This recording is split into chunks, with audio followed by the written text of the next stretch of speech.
Well, self-defense is something everyone should know, not just for safety, but also to boost your confidence. Laura Damien from My Vegas Magazine wants to introduce you to a local who's empowered hundreds of women and children. Patti Stewart runs Defense in Heels and wants to give you a crash course in what you need to know. Good morning, guys. Good How you doing? morning. You guys good? Yes, we're awesome. So first questions first, the important stuff. Laura, have you ever taken a personal self-defense class before? No, I haven't. So I'm excited to be here with Patti, so maybe she can teach me some moves. Yeah. Definitely. Yeah. Now, Patti, before we do a demonstration, why is it so important in today's world to really have an understanding of these kinds of techniques? Well, definitely. I mean, in today's society, crime rates are only rising.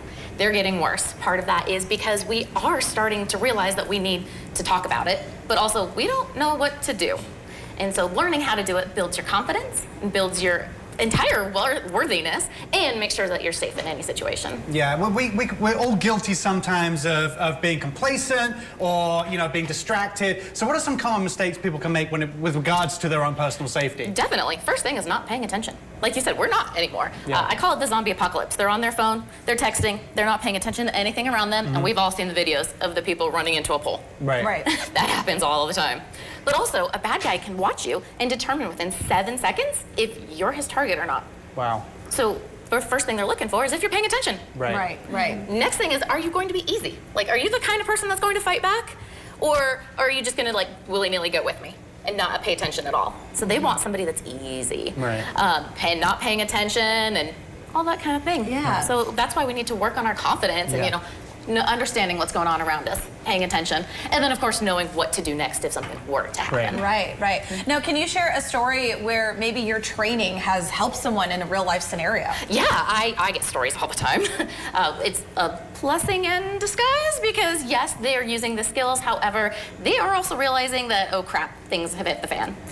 So I had a gal come up to me about a week or two ago actually and told me that she was in a domestic violence situation. She really truly hated the class because she was in the middle of it at the time and wasn't ready to leave. It takes an average of 12 times of leaving before you actually leave domestic violence relationship. And she had left shortly after the class and came home one night to the bad guy who was her boyfriend at the time, broken into her house and strangled her.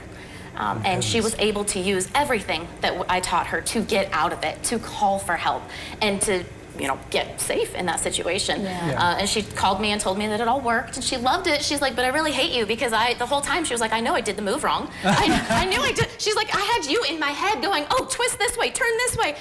But it all worked out. Yeah. And I get stories like that all the time. That's a great story and a great example why people need to learn these kind of things. So we're not trying to scare everyone at home right now saying that there's someone watching you and that bad things are going to happen. No. But what's one thing that people can do who are watching, who can implement immediately to make themselves immediately safer? Definitely, it's the paying attention. Yeah. Yeah, paying attention. 90% of crimes can be stopped by paying attention to what's going on around you. Perfect. Yeah. Because you don't want to be that person that, you know, isn't paying attention, looks like a weak target, that kind of thing. Yeah, and I think learning the techniques that you teach as well can be really, really beneficial. You know, a lot of times, like you said, sometimes somebody might be in their head even when they're in that scenario. Am I doing this right? Am I doing this the correct way to get out of this situation? So that's why you have classes for. So when are those coming up? Yeah, we actually have one this Sunday.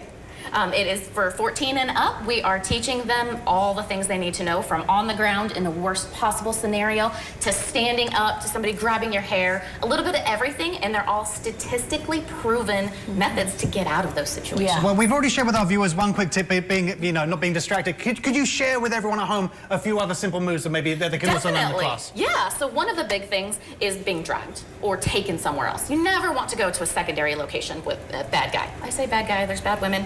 But statistically, we're going with bad guy here. So Laura, will you grab my arm, please? So in this case, they're trying to drag you. And again, never go with them to the secondary location. But in this case, what I will do is I will base my feet, kind of do like a little bit of a squat, but not really, more of just trying to balance it out. Because women, our power and control is in our hips.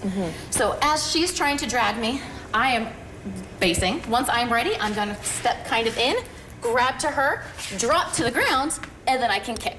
And I'm right in that knockout zone. Wow. Yes. Okay. That's a good one. That's a good one. Anything else you can quickly teach or use? Yeah, definitely. So another one is a hair one, because pulling somebody by the hair is super easy. It can also do a lot of damage. Yeah. So if Laura was to grab my hair, the easiest way to get out of it is twist. Again, power and control is in our hips.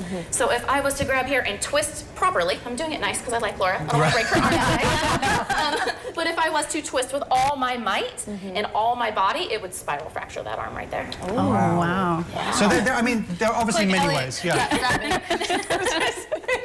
We don't have the insurance policy to cover a You fracture. just looked at me. No, this was great. Thank you so much for joining Yeah, us that's this great. morning. Thank you so much, guys. Yeah, to learn more about Patti's classes and how she can help you and your safety, visit defenseandheals.com.